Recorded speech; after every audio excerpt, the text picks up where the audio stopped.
First ever factory outlet Mukunda jewelleries KBHP Somajiguda Suchitra Hanamkonda Kothapet Chandanagar Khammam. అమ్మ నమస్తే. నమస్తే అమ్మ జయలక్ష్మి. అమ్మ నాగుల చవితి వచ్చేసాం. నాగుల చవితిలో కూడా వచ్చేసాం. కాలం ఆగదు కదమ్మా. అసలు ఈ సంవత్సరం అయితే చాలా త్వరగా అయిపోయినట్లు అనిపిస్తోందమ్మా నాకైతే మాత్రం. మరి మీకు ఎలా ఉందో తెలియదు కానీ ఎందుకు అనిపిస్తోందో చెప్తాను. మధ్యలో ఒక 2 ఏళ్ల పాటు నెమ్మదిగా నడిచాం. రోజు గడిస్తే చాలు అన్నట్టు నడిచాం గనక ఇప్పుడు ఎగిరిపోతున్నట్టు అనిపించింది. అప్పుడు ఇప్పుడు ఒకలాగే ఉంది. అప్పుడే డిసెంబర్కి వచ్చేసామా, అప్పుడే ఈ సంవత్సరం అయిపోతుందా అట్లా అనిపిస్తోంది. ఇయర్ ఎండింగ్ లో ఉన్నామని. ఓకే అమ్మా, నాగుల చవితి యొక్క విశిష్టత అమ్మా. కార్తీక శుద్ధ చవితిని నాగుల చవితి అంటారు అమ్మా. ఈ నాగుల చవితి మరి గమ్మత్తు ఏంటంటే, నాగ చతుర్థి అని సంస్కృతంలో అన్నా దానికన్నా తెలుగులో నాగుల చవితి అంటే మనకు చాలా బాగుంటుంది. అదే బాగా వ్యాప్తి చెందింది. ఎందుకు అంటే నాగుల చవితిని అత్యధికంగా చేసుకునేటటువంటి వాడు తెలుగు వాళ్ళు. మిగిలిన ప్రాంతాల్లో కొద్దిగా చేస్తారు, అంటే తెలుగు ప్రాంతాలకు ఆనుకుని ఉన్న ప్రాంతాల్లో వాళ్ళు చేస్తారు. కానీ మిగిలినటువంటి వాళ్ళు అంతగా తర్వాత నాగ పంచమి చేసేవాళ్ళు ఉన్నారు. శ్రావణ మాసంలో గరుడ పంచమి చేస్తారు. ఆ గరుడ పంచమి నాడే నాగపంచమి కూడా చేస్తారు. ఆ తరువాత సుబ్రహ్మణ్య షష్ఠి మార్గశ్రీ మాసంలో చేస్తారు. ఇవన్నీ ఉన్నాయి. కానీ తెలుగు వాళ్ళు మాత్రం తప్పనిసరిగా నాగుల చవితి చేస్తారు. ఆ బాలగోపాలము అన్ని వర్ణాల వాళ్ళు సనాతన ధర్మంలో నమ్మకం ఉన్న వాళ్ళైతే, దేవుడికి దండం పెట్టుకునే వాళ్ళైతే తప్పనిసరిగా నాగుల చవితి చేస్తారమ్మా. ఈ నాగుల చవితి ఎంత శ్రద్ధగా చేస్తారంటే, ఏమో ఎక్కడ ఏ రకంగా అశౌచాలు కలిశాయో అని చెప్పి ముందు రోజు ఇంట్లో ఉన్న దుప్పట్లు, బొంతలు, రగ్గులతో సహా తడిపి ఆరేసి మడిగా పెడతారు ఇల్లు. చాలా సరే, ఇంట్లో ఎప్పుడు మడి అవి పాటించే వాళ్ళ సంగతి అటు ఉంచండి. మామూలుగా ఎక్కువ పాటించినటువంటి వాళ్ళు కూడా ఆ రోజు ఎంత నియమంగా ఉపవాసాలు ఉంటారో చెప్పలేం. ఎందుకంటే ఈ నాగుల చవితి దగ్గరికి వచ్చేటప్పటికి మిగిలినటువంటి దేవతలకు మనం ఏదైనా నైవేద్యం పెడితే తింటారో తినలేదో మనకు తెలియదు. అసలు వాళ్ళు ఉన్నారో లేదో కూడా చాలా మందికి అనుమానం. ఉన్నాడు అనుకుంటున్నామంటే, నమ్మిన వాడికి ఉన్నాడు, నమ్మని వాడికి లేడు. కానీ ఇది నమ్మినా నమ్మకపోయినా ఉన్నాయే, కనపడుతున్నాయే, కంటికి కనపడుతున్నాయే. అందువల్ల ఈ కంటికి కనపడేటటువంటి వీటిని ఆరాధించే పద్ధతి గనక తప్పనిసరిగా దీన్ని మాత్రం నాగుల చవితిని మాత్రం ఒక సంప్రదాయంగా, ఒక పద్ధతిగా జరపడం అన్నది మనం చూస్తున్నాం. ఈనాడు ఏం చేస్తారు అంటే అందరూ తలస్నానం చేస్తారమ్మా. చవితి రోజు తలస్నానం, తల రుద్దుకోరు, తల మీద నీళ్లు పోసుకుంటారు. కుంకుడుకాయ పెట్టి షాంపూ పెట్టి రుద్దుకోవడం కాదు, తల మీద స్నానం చేయడం ఉంటుంది. ఎందుకంటే ఈ నాగేంద్రుడు వటువుగా చెప్పబడతాడు. అంటే ఒడుగయింది ఆయనకి, ఇంకా వివాహం కాల, వటువు. అందువల్ల ఈనాడు ఎవరన్నా ఉపవాసం ఉంటే కూడా మర్నాడు ఎవరైనా ఒడుగయ్యి ఇంకా పెళ్లి కాని కుర్రాన్ని తీసుకొచ్చి అతడికి భోజనం పెట్టి ఆ తర్వాత భోజనం చేస్తారు. అవకోసన పోసుకోవడం అంటారు. అంటే అంత ఇదిగా ప్రత్యక్షంగా ఉండేటటువంటిది. అటువంటి వాళ్ళకి ఎట్లా ఉంటుందమ్మా, కొత్త బిచ్చగాడు పొద్దెరగడు అన్నట్టు, న్యూ బ్రూమ్ స్వీప్స్ వెల్ అన్నట్టు, కొత్తగా ఏదన్నా మొదలు పెడితే చాలా పర్ఫెక్ట్గా ఉంటుంది. తర్వాత కాస్త పలచబడ్డా తగ్గినా కొత్తగా నియమాలు పాటించడం మొదలు పెట్టినటువంటి ఒకటి ఉంటాడే, వాడు చాలా తీవ్రంగా ఉంటాడు. కొంచెం నియమభంగమైన కోపం వస్తుంది, వాడు కోపం ఎక్కువట. చదువుకునే పిల్లలకు కోపం అంట. మరి వాళ్ళు పూర్వం ఎంత బాగా చెప్పారమ్మా. ఈ రోజుల్లోనేమో టీనేజ్ పిల్లలు మేనేజ్ చేయడం కష్టమని మనం అంటున్నాం. ఆ రోజుల్లో ఒటువులకు కోపం ఎక్కువ అని వాళ్ళు చెప్పారు. ఒకటే అంతే కదా, పదాలు మారాయి అంతే. వాళ్ళు ఎంత బాగా అర్థం చేసుకున్నారో చూడండి మానవ మనస్తత్వాన్ని. అవును, అంచేత వాళ్ళ కోపం రానియకుండా ఉండాలి కనుక నియమ ప్రకారం మడి ఆచారం అందరూ ఎవరైతే పుట్టలో పాలు పోస్తామన్నారో వాళ్ళందరూ పాటిస్తారమ్మా. పాటించి తలస్నానం చేసి పచ్చి పాలు, ఆవు పాలు, ఈ ఆవు పాలని పుట్ట దగ్గరికి తీసుకెళ్ళి అక్కడ పెడతారు. అంటే పుట్టలో కూడా పోసేస్తారమ్మా. అలా పుట్టలో పోయడం వల్ల పాము తాగుతుంది అని మనం గట్టిగా చెప్పలేం. కాకపోతే చీమలు పడతాయి. అంతకుముందు చీమలు పెట్టిన పుట్టనే పామేమో తన నివాసంగా చేసుకుంది. ఇప్పుడేమో ఈ చీమలు పడితే పామునేమన్నా అవి పట్టుకుని వాటిని పీక్కు తినే ప్రమాదం కూడా ఉంది. అందువల్ల పుట్టలో పొయ్యకూడదు అని కూడా చాలామంది చెప్తారు.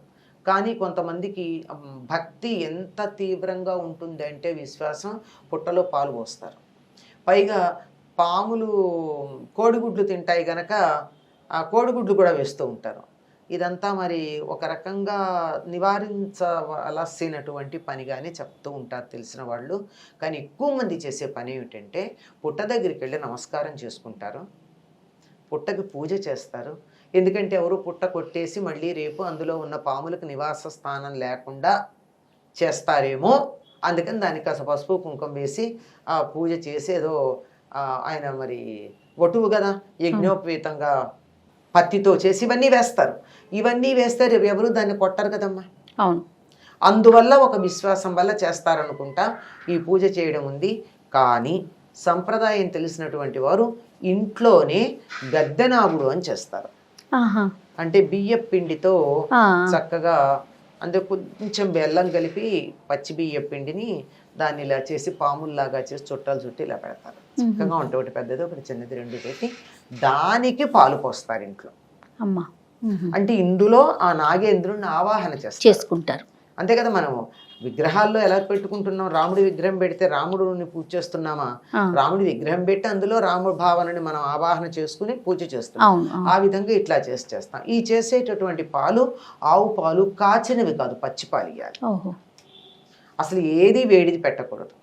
అసలు నివేదన చేయడం కానీ నియమం ప్రకారం నాగుల చవితి పాటించదలుచుకుంటే కానీ పచ్చి పదార్థాలే ఆ రోజు తినాలి, కానీ వండినవి ఉడకబెట్టినవి తినరు. ఆయనకి నైవేద్యం పెట్టేవి ఎట్లా ఉంటాయి, పచ్చి పాలు, చలిమిడి, అది కూడా పచ్చి చలిమిడి. అంటే మనం సారికి పెడతాం కదా వండిన చలిమిడి, పచ్చి చలిమిడి. అంటే బియ్య పిండి బెల్లం కలిపి, వడపప్పు, పానకం, అరటిపండు, కొబ్బరికాయ కూడా కొడతారు కొంతమంది. ఈ రోజుల్లో బాగా సీతాఫలాలు వస్తాయి. సీతాఫలాలు ఇట్లాంటివి మెత్తగా ఉండేటటువంటి పళ్ళు ఏవైతే ఉన్నాయో ఇవన్నీ నివేదన చేస్తారు పాలతో పాటు. వీటికన్నా మించి ఇప్పుడు మాత్రమే నివేదన చేసే పదార్థం ఒకటి ఉంది, చిమ్మిలి. నువ్వులు బెల్లం కలిపి దంచి చిమ్మిలి తయారు చేస్తారు. ఇది నాగేంద్రుడికి పెట్టి ఇది మాత్రమే తిని ఉపవాసం ఉంటారు. ఆనాడు ఉపవాసం ఉండేవాళ్ళు అరటిపళ్ళు, చిమ్మిరి, చలిమిడి, వడపప్పు అన్నీ పచ్చివే. ఇలా ఉండడం వల్ల మరి అక్కడ పుట్టలో ఉన్న పాములకి ఏం జరుగుతుందో తెలియదు, కానీ ఇలా పొట్టలో మాత్రం చాలా ఆరోగ్యం కలుగుతుంది. ఆడపిల్లలకి గర్భధారణకి ఇబ్బంది కలిగే అంశాలు ఏవైతే ఉన్నాయో అవి తొలగిపోతాయి. ఒక్కరోజు ఇటువంటి ఆహారం తీసుకుని ఆ నాగేంద్రుడిని తలుచుకుని కనుక ఉన్నట్టయితే చాలా కాలం అండి మా అమ్మాయికి పెళ్ళయింది, 2 ఏళ్ళైంది, 3 ఏళ్ళైంది, ఇంకాను సంతానం కలగలేదు అంటే నాగుల చవితిని కనుక శ్రద్ధగా చేసుకున్నట్టయితే తప్పనిసరిగా సంతానం కలుగుతుంది. అంటే పుట్టలో పాలు పోసినందువల్ల ఒకటైతే అది మానసికంగా, శారీరకంగా ఆనాడు నాగేంద్రుడికి నివేదన చేసిన పదార్థాలు మాత్రమే తిని ఉన్నటువంటి కారణంగా. ఇంకా దానికి కొంచెం కొనసాగింపుగా ఏం చెప్తారంటే ఆ రోజు ఇంట్లో కట్టెలు వెలిగించకూడదు, పొయ్యే వెలిగించరు కొన్ని ఇళ్లలో. కట్ చేసినవి తినకూడదని కూడా అంటారు కదా. తరిగినవి తినకూడదు, అసలు కత్తిపీట ముట్టుకోకూడదు. ఇంకా తరిగినవి తినకూడదంటే నువ్వు తినట్లేదు కానీ మాకు చేసి పెట్టంటారని అసలు కత్తిపీట ముట్టుకోకూడదు, కత్తిని ముట్టుకోకూడదు. ఇట్లాంటివన్నీ కూడా చెప్పేటటువంటి ఒక పద్ధతి మనకు కనపడుతూ ఉంటుంది. దీని వెనకాల ఏమిటంటే ఈ వండని పదార్థాలు మాత్రమే తీసుకోవాలి. చలిమిడి, చిమ్మిలికి ఎంత వైద్యపరమైనటువంటి విశేషం ఉందో ముఖ్యంగా ఆడపిల్లల విషయంలో అందరికీ తెలుసు. కనుక అదే తినాలని చెప్పారు. అదే మరి కాస్త తినాలి. చలిమిడి కూడా కడుపు చలవ అంటారు. కడుపు అంటే పొట్ట కాదు అక్కడ. ఆ అమ్మాయి కడుపుతో ఉందంటే అర్థం ఏమిటి, ప్రెగ్నెంట్, సంతానం అని. కడుపు అంటే సంతానం, కడుపు చలవ అంటే ఆ సంతానోత్పత్తికి కావలసినటువంటిది చక్కగా ఏర్పాటు అవుతుంది అని. పైగా దీనికి ఒక సాంకేతికంగా చెప్పేది ఏమిటంటే, మన వాళ్ళు పురుష కణాలు వాటి ఆకృతిలో ఉంటాయి. వాటిని మనం పూజించలేం కనుక పాముల్ని పూజించి తద్వారా సంతానం చక్కటి కలగాలని చెప్పి మనం దానికి సింబాలిక్గా చేస్తారు అని చెప్పి దీనికి బ్రహ్మాండమైనటువంటి నిదర్శనాలు ఉన్నాయి. శాస్త్రీయంగా మాకు నిరూపించి చూపించు అంటే చెప్పలేకపోవచ్చేమో కానీ, మేము ఇలా ఒక 7 వారాలు మంగళవారం నాడు మేము ఇలా నాగేంద్రుడికి పాలు పోసుకుని నియమం పాటించామండి. 7 వారాలు అయ్యేటప్పటికీ మా అమ్మాయి గర్భవతి అయిందని చెప్పినటువంటి వాళ్ళు, ఇలాంటివి ప్రత్యక్షమైనటువంటి ఉదాహరణలు ఉన్నాయి. దాన్ని ఎలా శాస్త్రీయంగా నిరూపిస్తారు? 7 వారాలు ఇలా ఉన్నంత మాత్రాన అయిందంటే దాని మీద ఒక కేస్ స్టడీలు చేసామన్నా నిరూపించుకోవాల్సిన సమయం ఉంది. ఆ లోపల ఇది అబద్ధమని కొట్టిపారేయాల్సిన అవసరం లేదు.